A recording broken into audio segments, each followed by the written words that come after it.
Mheshimiwa Mwenyekiti, vigezo vinavyotumika katika kubaini shule kongwe kwa ajili ya ukarabati ni pamoja na kuzingatia muda au mwaka tangu shule husika ilipojengwa, kiwango cha uchakavu na upatikanaji wa fedha.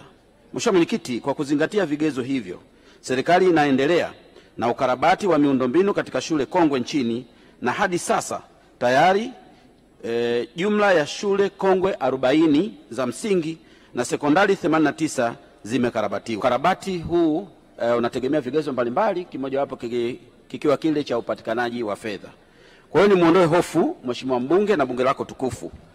Katika mwaka wa fedha 25-26 tumetenga fedha kwa ajili ya umaliziaji wa mabweni 85 katika shule mbalimbali kongwe za sekondari nchini, ikiwemo pamoja na shule hii aliyotaja Mheshimiwa mbunge, shule ya sekondari ya Seuta. Kwa hiyo tutakwenda kufanya hivyo, pesa hiyo kidogo itapelekwa ili kuhakikisha bweni hili linakamilika na wanafunzi wetu wanapata maeneo mazuri ya kuishi.